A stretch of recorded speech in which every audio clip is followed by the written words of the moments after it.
भारतीय संविधान के फंडामेंटल राइट के 29, 30, 31 के अधिकार के अधीन ये मदरसा संचालित हो रखा है। श्री नीतीश कुमार जी मदरसा शिक्षकों के हर मसले को हल उन्होंने किया। 4 साल से अपनी मांगों को लेकर के परस्पर लड़ रहे हैं, लेकिन पता नहीं क्यों कि हमारी बात शायद की सरकार तक नहीं पहुंच रही है। यही उम्मीद करेंगे सरकार से कि हमारी बातों को, हमारी मांगों को वो पूरी करें। जो सीनियर हैं उनकी तनख्वाह कम है और जो जूनियर हैं, जो नए हफ्फाज हैं, उनकी तनख्वाह ज़्यादा है। हम लोगों का नियोजित टीचरों का ईपीएफ कट रहा है, पुराने टीचरों का ईपीएफ नहीं कट रहा है।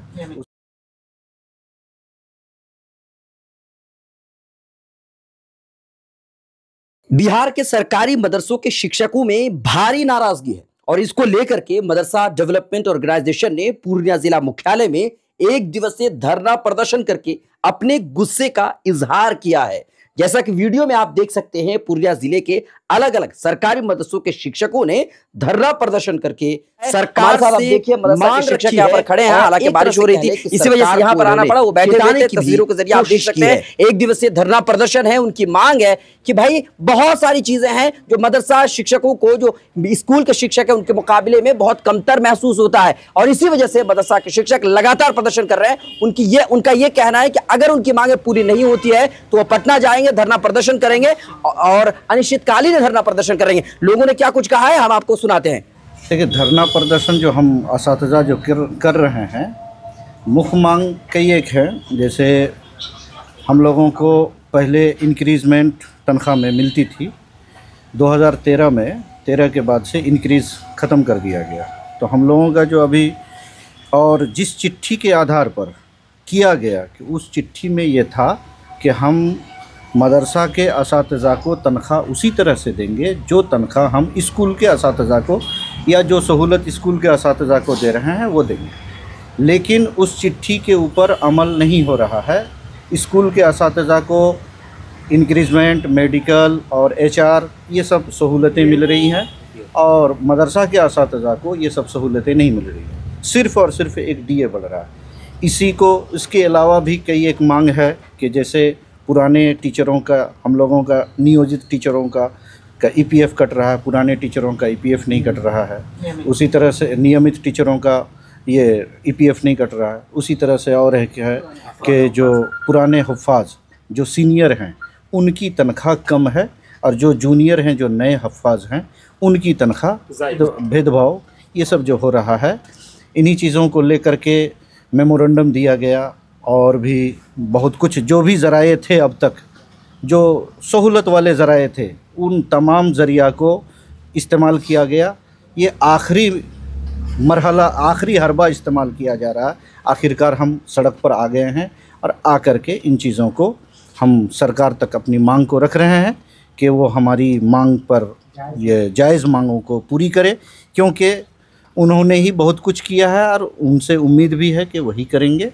हम यही उम्मीद करेंगे सरकार से कि हमारी बातों को, हमारी मांगों को वो पूरी करें। इससे पहले भी MDO का इस तरह से धरना प्रदर्शन हुआ था, उस समय भी मैं आया था। यही सारे मसाइल को लेकर के, सारे सवालों को लेकर के उन्होंने धरना प्रदर्शन किया था। तो क्या आप लोगों की मांग पूरी नहीं हुई या क्यों पूरी नहीं हो रही है, जबकि 7 साला प्रोग्राम बनाया गया? मांग पूरी अगर हो गई होती तो ये धरना प्रदर्शन, ये एहतजाजी मुजाहरा का कोई प्रोग्राम नहीं होता। कोई भी मांगे अभी तक बरूएकार लाई नहीं गई है। लिहाजा आज के इस धरना और प्रदर्शन से हम हुकूमत के सामने इस बात को मीडिया चैनल के ज़रिए पहुंचाना चाहते हैं कि टीचर के जो जायज़ मुतालबात हैं, जैसे अभी बताए मौलाना ने, EPF का मामला, पुराने हुफ़ाज का मामला, उसके बाद पेंशन ग्रेच्युटी का मामला, मुसावी बरात का मामला और उसके बाद मेडिकल हाउस रेंट का मामला, यानी हर वो सुविधा जिसके तहत सरकार ने पहले ही घोषणा कर चुकी थी कि समान वेतन हम स्कूल जैसा मदारिस के असातिज़ा को भी देंगे, लेकिन उससे महरूम है। लिहाजा हम आज इस माध्यम से चैनल के सरकार के कानों तक इस बात को पहुंचाना चाहते हैं कि हमारे जो जायज़ मुतालबात हैं उनको जितना जल्द से जल्द हो पूरा करें। पहले भी आपने पूरा किया है और जो कमी है हम उम्मीद करते हैं कि मौजूदा सरकार इस कमी को ज़रूर पूरा करेंगे। ये बताएं कि ये अभी जो धरना प्रदर्शन किया गया, इससे पहले भी एक बार किया गया था। अगर मान लीजिए आप लोग मांगे पूरी नहीं हो रही, तब आप आगे क्या आप लोगों का? सबसे पहली बात तो आप लोगों का, हम सभी मदरसा शिक्षकगण शुक्रगुजार हैं कि आप लोगों ने आए और हमारी बातों को उठाने की कोशिश की और उम्मीद है कि यही एक ज़रिया है जिसके ज़रिए से हमारी बातें सरकार का कान तक पहुंचेगी। चूँकि आज तक हम लोग हर एतबार से, हर तरीके से, हर रूपरेखा को फॉलो करते हुए हम लोग आज से नहीं लगभग तीन साल 4 साल से अपनी मांगों को लेकर के परस्पर लड़ रहे हैं। लेकिन पता नहीं क्यों कि हमारी बात शायद कि सरकार तक नहीं पहुंच रही है, या हमारे जो मुस्लिम लीडरान है कि इस बात को हमारे मुस्लिम लीडरान भी सरकार तक नहीं पहुंचा रहे हैं, जिसके कारण अब तक हम लोगों के मांग पूरी नहीं हो पा रही है।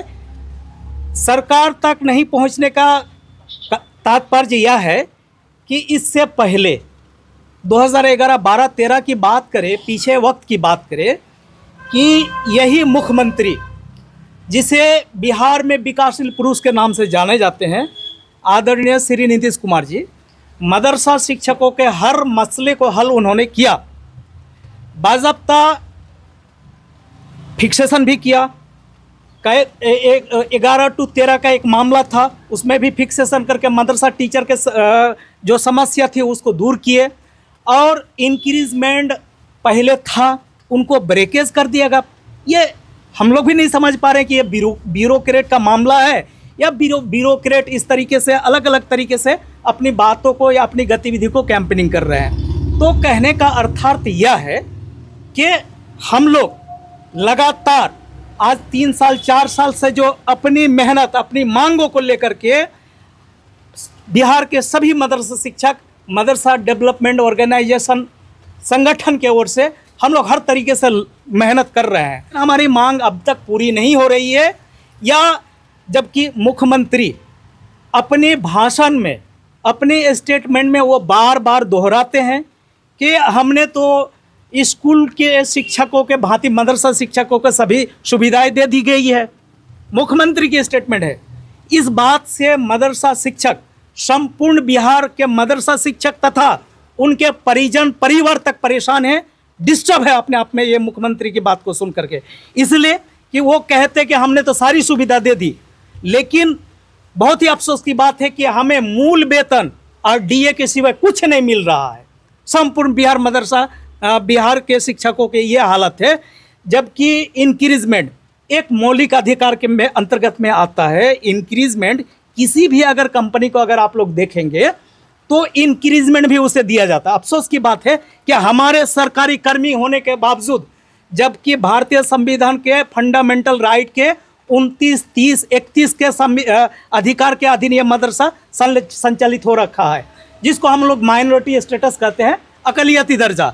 ये सारे सुविधा हमें मिलना चाहिए, लेकिन अब तक ये ना दे रहे हैं। और मुख्यमंत्री हर भाषण में कहते हैं हमने तो दे दिया, उसी हिसाब से सबको अपने काम को अंजाम दे रहे। लेकिन अफसोस की बात है, नियोजित का ईपीएफ है और नियमित का ईपीएफ गायब कर दिया है।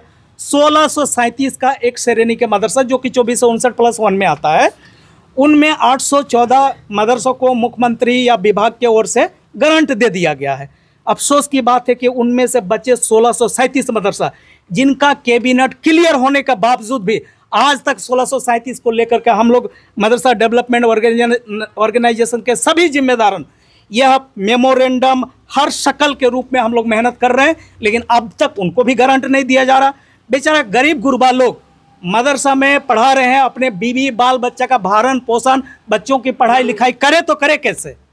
उनको सैलरी नहीं मिल रही है 1 रुपया, और वो सेवा दे रहे मदरसा में जा कर के। अब देखिए कि सबसे अफसोस वाली बात है कि एक हमारे पुराने जो हुफ्फाज है, जो नियमित का श्रेणी में आता है, पुराने हुफ्फाज को नीचे गिरा दिया और नियोजित को ऊपर कर दिया। ये भेदभाव तो अलग सी बात है, लेकिन इसको हम ब्यूरोक्रेट का जो मैनेजिंग सिस्टम कह लीजिए या विभाग का जो मैनेजिंग, ये बहुत ही असंतोषजनक है हम लोगों के लिए, और बहुत ही डिस्टर्बेंस वाली बात है। इनको को लेकर के हम लोग धारणा प्रदर्शन के रूप में सभी शिक्षक पूर्णिया जिला का एकजुट हुए हैं।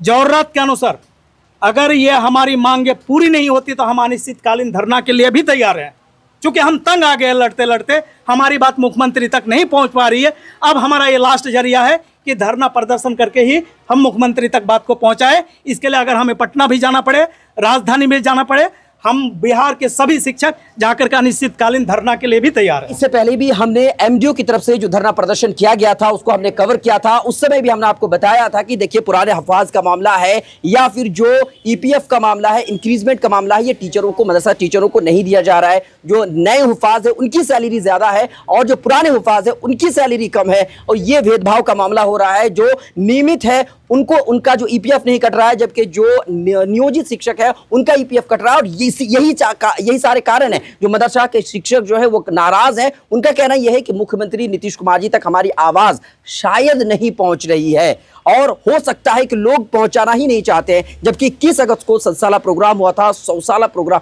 आप समझ सकते हैं कि पूरा 100 साल गुजर जाने के बाद भी अगर शिक्षक इस तरह से दर दर भटक रहे हैं और धरना प्रदर्शन करने पर मजबूर है, वो ये भी कह रहे हैं कि भाई अगर हमारी मांगे आज पूरी नहीं होती है तो अनिश्चितकालीन धरना हम लोग करेंगे, तो समझ सकते हैं कि 100 साला या 100 साला प्रोग्राम बनाने का क्या फायदा है।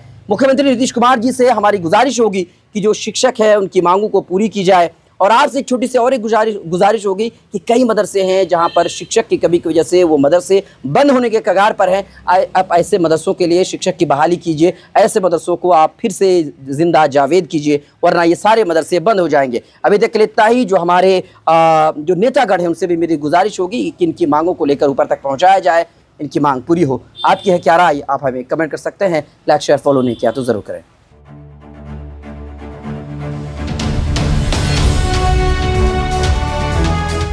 ट्रू रिपोर्ट्स, सच आप तक।